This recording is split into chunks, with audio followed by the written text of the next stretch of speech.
أعوذ بالله من الشيطان الرجيم. بسم الله الرحمن الرحيم. الحمد لله رب العالمين، بارئ البريات وغافر الخطيئات وعالم الخفيات، المطلع على الضمائر والنيات، أحاط بكل شيء علما ووسع كل شيء رحمة وعلما، وقهر كل مخلوق عزة وحكمة. فقال تعالى في سورة طه: يعلم ما بين أيديهم وما خلفهم ولا يحيطون به علما. سبحانه أعد الجنة والرحمة لمن أعطاه، وعد النار وسخطه لمن عصاه. فقال تعالى في سورة طه: إنه من يأت ربه مجرما فإن له جهنم لا يموت فيها ولا يحيا. وأشهد أن لا إله إلا الله وحده لا شريك له، القائل في الحديث القدسي الذي رواه الترمذي: أعددت لعبادي الصالحين ما لا عين رأت ولا أذن سمعت ولا خطر على قلب بشر. واقرأوا إن شئتم قول الله تبارك وتعالى: فلا تعلم نفس ما أخفي لهم من قرة أعين جزاء بما كانوا يعملون. وأشهد أن سيدنا محمدا عبده ورسوله، القائل في الحديث الذي رواه البخاري ومسلم: إياكم والجلوس في الطرقات. قالوا: يا رسول الله، ما لنا بد نتحدث فيها، فأما إذا أبيتم، فقال الرسول صلى الله عليه وسلم: فأما إذا أبيتم إلا الجلوس فأعطوا الطريق حقه. قالوا: يا رسول الله، فما حق الطريق؟ قال: غض البصر وكف الأذى ورد السلام والأمر بالمعروف والنهي عن المنكر. اللهم صل وسلم وبارك على رسول الله وعلى آله وصحبه أجمعين. أما بعد، السلام عليكم ورحمة الله وبركاته. tusaba Allah nanyini buyinza nanyi matenda atusime, tumusaba Allah atuseeko obutebenkevu n'abantu baffe ne umma ya nabbi Muhammad sallallahu alaihi wasallama okutwalizibwa. Tumusaba jalla jalaaluhu awonye abalwadde endwadde ezibaluma. Tumusaba omutonzi Allah amalira abalina ebizibu byabwe. Tumusaba jalla jalaaluhu afuule Uganda yaffe ensi ey'emirembe. Allahumma amin. Mpozi tugenda mu maaso n'omusomo gwaffe oguyitibwa Al-Kalima, ekigambo. Omusomo twagutuuma kigambo. Tukwata ekigambo ne tukitemaatema. Bwe kiba nga kirungi ne tuba nga tulwana okukikolerera, bwe kiba kibi ne tubeera nga tulwana okukidduka. Nga ne we twogerera twawunzika emabega awo ekigambo kye bayita al-wafa'u lis-sadiq, okutuukiriza eri emikwano. Naam, obusiraamu bwaffe bwatuyigiriza empisa ku nsonga zonna. Abantu balowooza nti kubeera awo lyagambe nti gundi mukwano gwange. Waliwo ebiteekwa okuyimirirawo omukwano gube gwa nnamaddala. Kalima eyo twajunzika omulundi ogwaggwa. Kaakati mujje tube nga tulaba kalima mpya biiznillahi tabaraka wa taala, era nga nayo si ndala. Tugenda kulaba kalimatul wafa'u lit-tariq. Tugenda kulaba okutuukiriza eri ekkubo. Olulimi nga bwe muwulira bwe luli. Ekkubo nayo lirina ebituukirizibwa eri ekkubo. Waliwo abatuula ku makubo, waliwo abayinako bizinensi, waliwo ababeerako nga bayimiridde balina bye bakuuma, waliwo abo balina gye balaga, waliwo mbeera z'amakubo zirina empisa zaazo. Naam, ekkubo oba ogamba kirala, ngamba amakubo. Tugambye waliwo amakubo. Oyinza okuba oyimiriddeko oyina g'olinda, oyinza okuba otuddeko bagatuulako abantu, oyinza okuba oyina bizinensi ng'eri ku kkubo, waliwo abamu bayina amaka gali ku kkubo. Ekkubo. Abampuliriza ye kalima yaffe gye tugenda okunnyonnyoka biiznillahi tabaraka wa taala. Fa'ilun al-qulubi wal asma, mwonjezeke ku mitima n'amatu. Omubaka sallallahu alaihi wasallama yagamba nti iyyakum wal julusa fi turaqati, mwewale okutuula ku makubo. Basahaba baabuuzanga omubaka kye beeba beekanze ne batekitegeera bulungi. Faqaalu ya rasulallah, ne bamugamba omubaka wa Allah, ma lana buddu, ekyo tetuyinza kyewala. Omubaka wa Allah, situyinza kwewala kutuula ku kkubo olw'ensonga nti natahaddathu fiiha tutula kukuba ne tubaako emboozi zaffe ze twenyumiza ne tubeera nga tukola ki tunyumya bannyonnyola baalinga beesimbu eri omubaka faqaala rasulu sallallahu alaihi wasallama omubaka n'abagamba nti fa amma idha abaitum bwe mubanga kale mugugubye nga muteekwa okutuula ku makubo muteekwa okutuukiriza ebintu wano wammanga n'abagamba nti fa'atu tariika haqqahu ekkubo muliwe hakki yali ekkubo lirina hakki ekkubo lirina hakki bw'oba tosobole kutuukiriza hakki za kkubo lyewale qaalu ya rasulallah ne bagamba omubaka wa allah fama haqqu tariik kutuukiriza ki okw'ekkubo kw'ogamba omubaka wa allah omubaka n'abagamba gaddu lbasar okuuma amaaso wa kaffu l adha n'okuba nti mwewala okunyiiza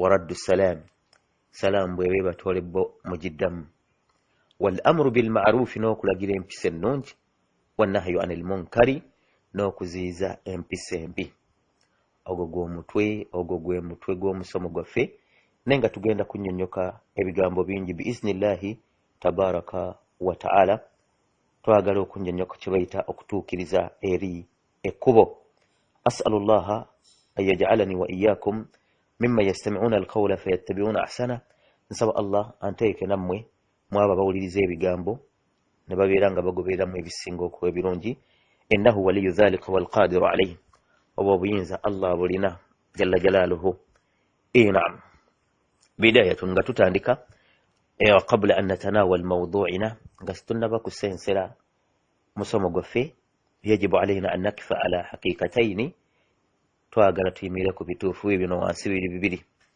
huma al asas fi mawdu'ina biri nsibuko namba ku musomo gwaffe guno oba ku kigambo kyaffe kino ekyokutuukiriza eri ekkubo naam alhaqiqatu alula nambem inna ad-din al-islami yastahdifu bita'limihi wa tashri'atihi tawfir kull ma yuthiqu alaqati al-muslimina ba'dhum ma'a ba'dhi naam wa yajma'u baynahum ala al-hubbi war-rahma wa ta'awun obisilamu lubeerera ekigendera kyabwo kubeera nti buteeka wakati waffe ng'abasiraamu enkolegana ennungi era butukuŋŋwanya okubeera nti tubeera n'omukwano era tubeera n'okusaasiringana okweyagala n'okwesaasira okusaasiringana n'okuba nti tweyamba lidhalika n'olwekyo najid anna rasula sallallahu alayhi wasallama tulaba نجد أن رسول صلى الله عليه وسلم بكى الله نهى أصحابه من الجلوس في الطرقات بكى إنسان قالت يغانا بصحابه okutuula ku makubo okujjako nga batuukiriza bye tulabye n'abagamba bannange iyyakum waljulusa fi turaqat mwewale okutuula ku makubo lianna rasula sallallahu alaihi wasallam kana yudriku tamama alilm omubaka yali ategeera kyayogera yali amanyi kikyagamba yali ategeerera ddala khutuura tilka almajalis yamanya obwaddengi obuli mu ntuula z'oku makubo era abagatuulako buli omu abulengera mpozi bw'abanga abadde tabulengera ng'agenda bulengera kuba aliwo embeera ze tutwala nti kya bulijjo ekyo kombe munnange si kya bulijjo ne mutuula oyo n'ayitawo ne mugeyo oyo ne mutandika okusonga mu bantu ne mutandika okugamba amakubo omuntu wagenda okuviirako nga kazambi gwayodde tomulabangako tuulize bulungi nnyo insha allahu tabaraka wa taala ekigambo kyaffe kino ekyokutuukiriza eri ekkubo okinaggwerako oba oli awo tujja kuba tutegedde bwe tuba tutudde ku makubo biki bye tuteekwa okwewala ate biki bye tuteekwa okukola tubeere nga tetufuna musango نعم كاكتي والتي كثيرا ما ترتكب فيها الحماقات وتدبر فيها المؤامرات كما كبوكنا كترى أقول كبيرك بنتو بيوغواغوا era kukolerwako n'enkwe era ku makubo ako kubaako okusaasaanyizaako ebitaliyo, kubaako era watantahiku fiha alhurumat, wabaawo okulumbagana ebitalumbaganwa. Ya'lamu Rasul sallallahu alaihi wasallam mbaka amanyi anna aljulusa fi turaqati, okutuula ku makubo yamanya kufunza abayise, era wayuhbis hurriyatahum fi dhahab wal iyab, kuba bakusangamu obuzibu, kubasiba mu kugenda ne mu kudda. Muntu senga aba atambula n'alengera abatudde ku kkubo, baba tababakkiriza tayinza bawona. Naam, ya'lamu Rasul sallallahu alaihi wasallam mbaka akitegeera bulungi nnyo anna aljulusa fiha yukhlil bilmuru'a wa yudhhibu alhaya, okutuula ku makubo wekanga ensa zipunguuse, mwattu n'ensonyi zennyini nga zigenze. Ekyo kituufu, ekyo yenambemu ekituufu. Alhakikatu thaniya, ekituufu ekyokubiri, lakad ihtamma addiini alislami ihtimaman kabira bitariq, obusiraamu bwateeka essira kutuula ku kkubo. Falakad ja'ala alislami nadhafa attariq, amakulu obusiraamu bwateeka essira ku bikwatagana n'amakubo, si kutuulako kukka, wabula amakubo gabaamu ebinyiizo, gabaamu ebyennyalo, gabaamu biki. Obusiraamu tebwerabira ddala n'akatono, bwayogera nnyo ku kkubo n'enjogera esobola okubeera nti etiisa omuntu yenna n'abanga atya okunyiiza abantu ku makubo. Naam, era ne kibeera nga bwawa omuntu abajja ebinyiizo ku makubo wawaafuniramu, okusinziira ku bigambo bye tugenda okuwulira biisinillahi tabaraka wa ta'ala.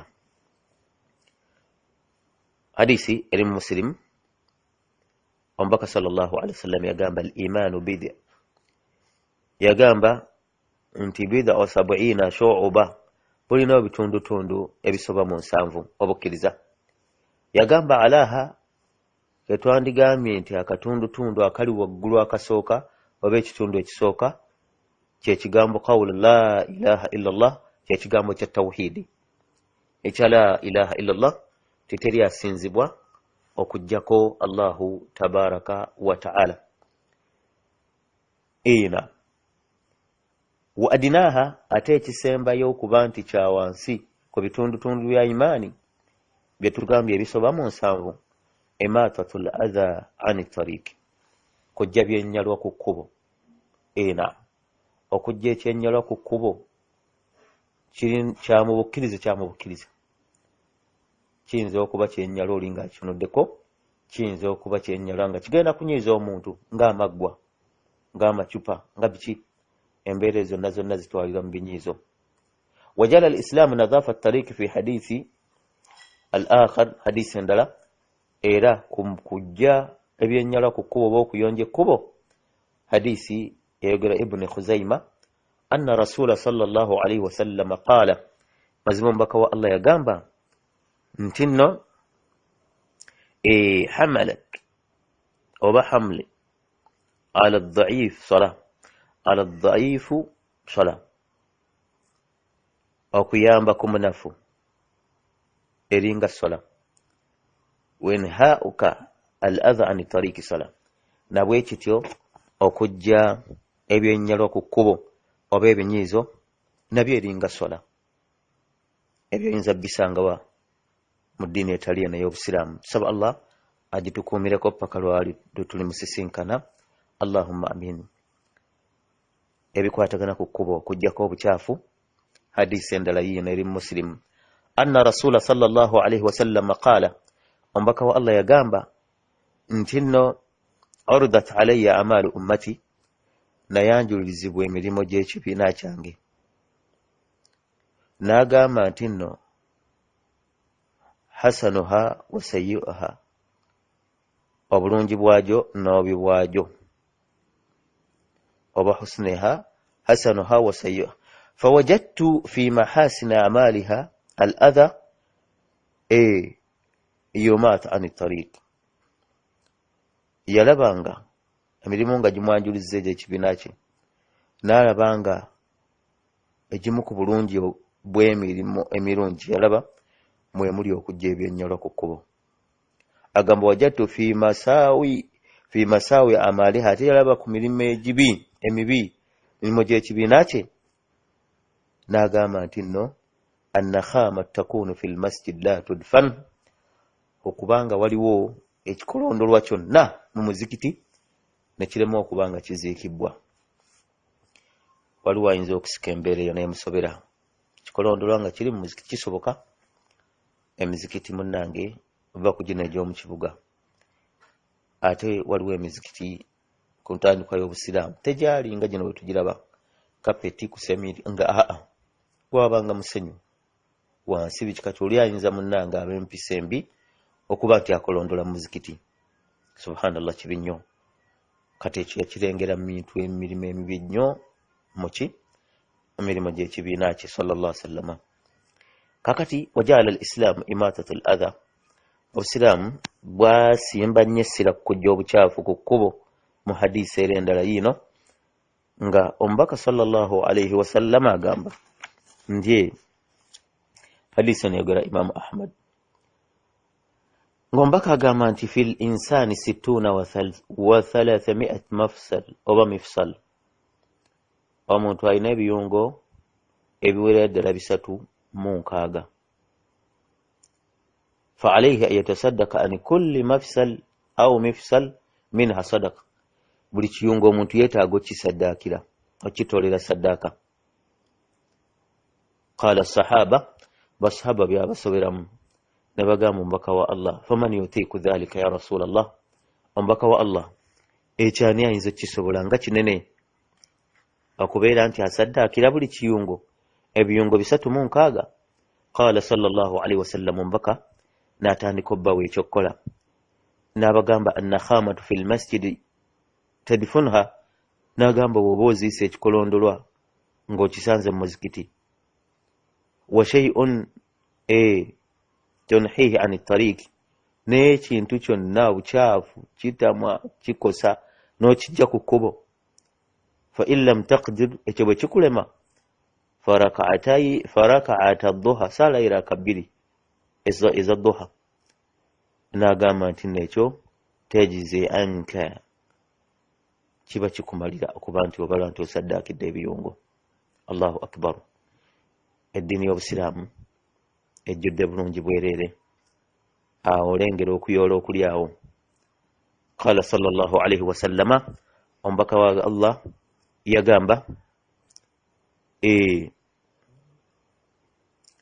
nti hadisi eno tubadde twagitandise nayo, naye insha Allahu tabaraka wa taala tufube okulaba nga tujja kugenda ngero gikola ki oginnyonnyoka bwe baali bagambye basaba bwe tuba tudde ku kkubo tujja kusobola okujja tunyumya biki omubaka n'abannyonnyola bye tulabye, kuddamu salaamu, okulagira obulungi, okuziyiza obina biki byonna mu mbeera efaanaganako bwetyo. Kakati tugende ku birala biiznillahi tabaraka wa taala. Bal wajaala al-islaamu rafu al-adha an tariiki sababan fi maghfirati dhunub, wano tusimbyewo nnyo essira okujja ebyennyolo ku kkubo nsonga nkulu nnyo okubeera nti kiri mu bintu ebisonyiisa omuntu amazambi, mujibu lidukhuli aljanna, era kiyinza okufuuka ensonga eyingiza omuntu ejjana. Hadisi eri mu Bukhari ne Muslim, anna rasula sallallahu alaihi wasallam qaala, omubaka wa Allah yagamba, bainama rajulu yamshi bitariiki, waliwo omusajja yali atambula ku kkubo, wajada ghusni shajara, yasanga ekkubo nga waliwo oguti ogugudde mu kkubo, guli mu kkubo, fa akharahu, n'agukwata n'aguteeka ebbali, fa shakarahu Allahu lahu, Allah yamwebaza olw'ekyo, fa ghafara Allahu lahu, Allah n'amusonyiwa. Kye bayita okuba nti Allah akusonyiye, waliwo olulimi olwo abaluwulira obuwulizi ne batalutegeera nti Allah akusonyiye ebyakusobako, ekyo buli mukkiriza kye yeegomba. Ensonga lwaki mabakkiriza Aisha bwe yabuuza omubaka nti ya Rasulallah, bwe nteeba ekiro kya Laylatul Qadri nsabe ki? Ekiro ekyo bangi abakibaza asabe edduniya wa ma fiiha, asabe ensi n'ebigirimu. Baba abakyala abo ayongereko bwe biba bibanja byeyongereko, bwaba mukyala agende mu kibuga, bwaba mu kibuga agende mu nsi z'ebweru. Waliwo abantu bangi babaza ekiro kya Laylatul Qadri, naye nga kyagendererwa asabe duniya ekiba kibe olw'okuwulira obukulu bw'ekiro ekyo, kubanga munnange kisinga emyezi 10, ekiro kimu kisinga emyaka egisoba mu 83. Mabakiza Aisha yeegala omubaka ambuulira asaba atya, asabe ki? Tebaalina kwewaggula. Baalina chansi y'okuba nti ekiba kizitoye, babuuza omubaka n'akiwewula. Mabakiza Aisha ayagala okumanya asabe ki? Omubaka sallallahu alaihi wasallama n'amugamba nti Allahumma innaka afuwun, ay Allah, mazima gwe oli musonyi, tuhibbul afwa, Allah oyagala okusonyiwa, fa'fu anni, nsonyiwa. Allahu akbar. Edduwa bwe ekitegeeza mu bintu ebibalwa nti binene omuntu senga aba abifunye, senga aba afunye kye bayita okuba nti afunye okusonyiwa kwa Allah, amakulu okuba nti Allah musonyiye. Kyekino kye tulaba wano, omusajja bwe yasenda oguti, Allah n'amwebaza n'amusonyiwa ebyamusobako. Wa fi riwayat Muslim, enjogera eri mu Muslimu, agamba nti laqad ra'aytu rajulan yataqallabu fil janna, baka yagana nalaba omuntu ng'ali mu jjana yeetala. Omusajja oyo ng'ali mu jjana akyukakyuka dda ku ki, naye nga akyukirakyukira ku ki, fi shajaratin qata'aha, ali mu jjana yeetala naye nga nsonga kyemutuusa ku kyengero ekyo. Omubaka yagamba fi shajaratin qata'aha min dhahari tariiki kanat tu'dhi almuslimin. Omusajja yali awo nga waliwo omuti gwalaba, mbutuufu ettabi lyagwo lyajja ne lyebereka mu kkubo mwe lyagira bwe muti, ng'emumanyi emiti, enkula y'emiti, kuba omuti tojja gguwa kikula kyagwo nti tunula eno ate eno totunulayo, oyinza okugusanga gwa amatabi go gatadde gye gwagadde. Naam, kati omusajja alaba ettabi nga liri awo likosa abantu abakkiriza bwe bayitawo. Waliwo amakubo agalimu emiti ekika ekyo, era oli bw'aba muwanvu ng'obuwanvu obususse obw'abantu ba bulijjo olengera kigwo, ayinza okuba alina gy'avudde n'akagaali akkirira ati n'akola ki, atadde n'egundi kubye endobo, genda okulaba omutwe gutuukira ku ttabi bweppa ng'agudde eri, n'ebimotoka ebiwanvu ebyo genda okulaba nga buzibu, kyekuubudde tigukulubudde emmotoka. Kale no embeera efaanaganako bwetyo. Ate omusajja alaba omuti nga gunyiiza, abasira musajja n'agamba nti kino, n'agenda n'akutula ettabi eryo. Ekyo kyokka omubaka yamulaba ng'ali mu jjana yeetala. Wa fi riwayat ukhra, enjogera endala nti marra rajulun biqusni shajara ala dhahri tariiki, faqala wallahi la unhiyanna hadha anil muslimina la yu'dhihim fa udkhala aljanna. Omusajja yeewera n'agamba guno omuti ogunyiiza abantu, ndayira Allah ngenda gujja ku kkubo guleme kuddayo kunyiiza abasiraamu. Ekyo ne kimuyingiza ejjana. Abampuliza, tuli ku kye bayita ekkubo, naye nga situnnaba kusensera mu nda eri yonna. Amanyi misomo gyaffe gino tuba tugitandika bulijjo, tulina engeri gye tusooka okukonkona ne tuggulawo, kati oluvannyuma tubeera nga tusensera nga tutegeera ebiri munda omwo. Fa idha kana hadha hadi islamina, wekibeera nga obwe busiraamu bwaffe, fama baluna naj'aru bishakwa min al-ihmali bi huquqi tariq. Lwaki tetufaayo okumanya nti mu butuufu waliwo ebinyiizo, ne tugayaalirira amakubo, ne tulema okubeera nti tukola ki, nga mu butuufu tulwana ku nsonga y'okujja ebinyiizo ku makubo.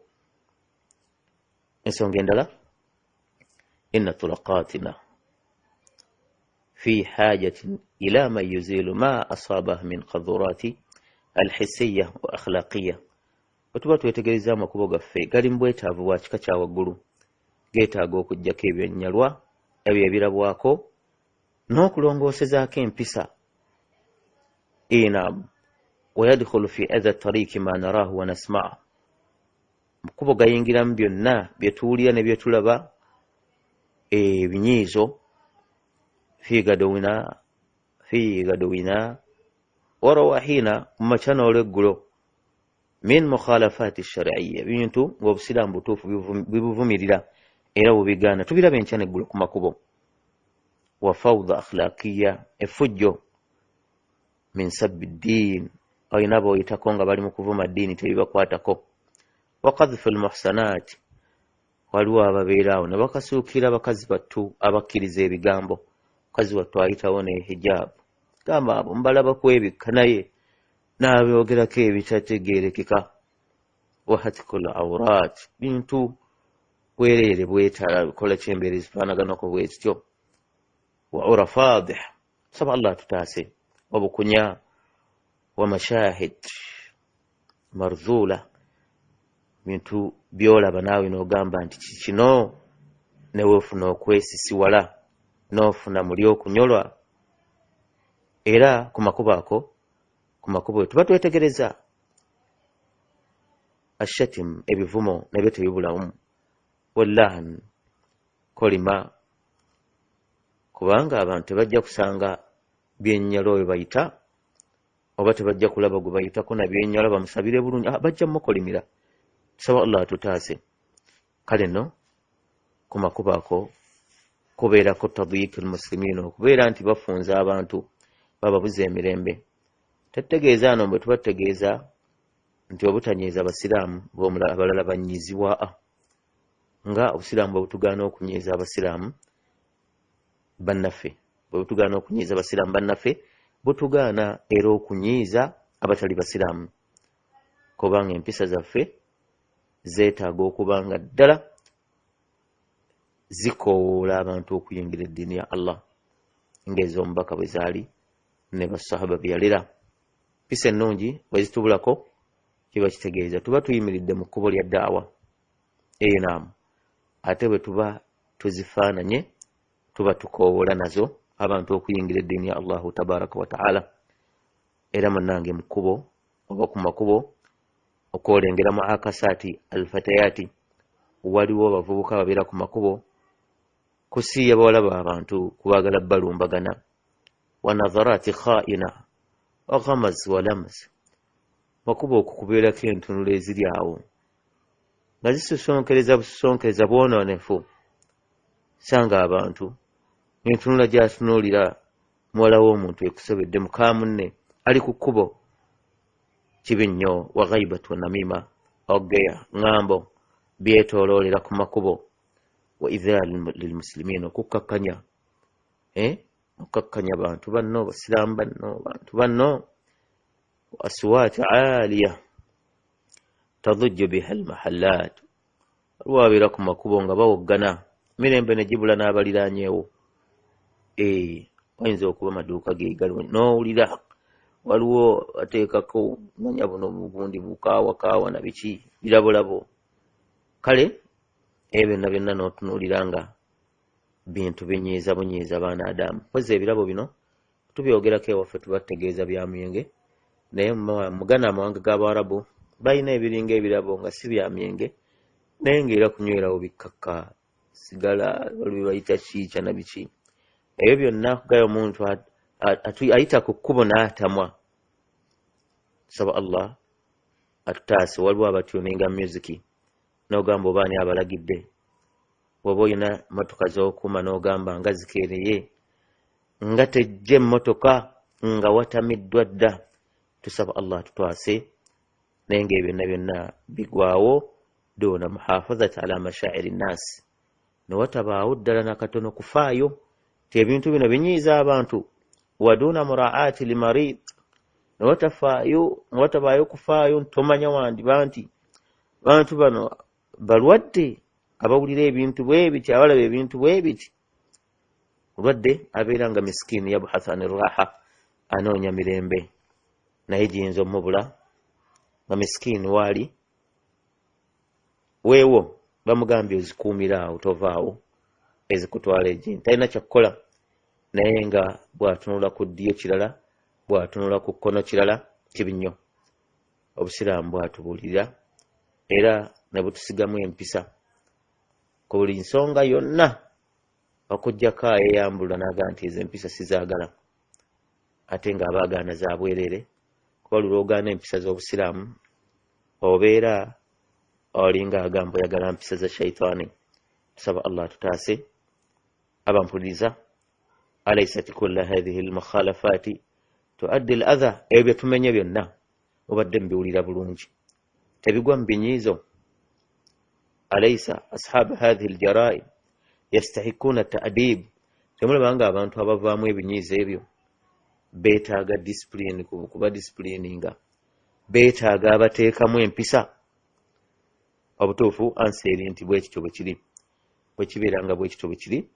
Kaakati biiznillahi tabaraka wa ta'ala tujja kuba omulundi ogujja tutandika okutemaatema ebivunaanwa ebyannamaddala eby'ekkubo, nga z'empisa ezeetaaga okuteeka mu bantu abapunguukira empisa ku makubo. Tusaba Allah atuteeke mu bantu abakuuma empisa ku makubo nezitapunguuka. ربنا ظلمنا أنفسنا وإن لم تغفر لنا وترحمنا لنكونن من الخاسرين. اللهم آت نفوسنا تقواها وزكيها أنت خير من زكاها أنت وليها ومولاها. وصل اللهم على سيدنا محمد وعلى آله وصحابته أجمعين. السلام عليكم ورحمة الله وبركاته.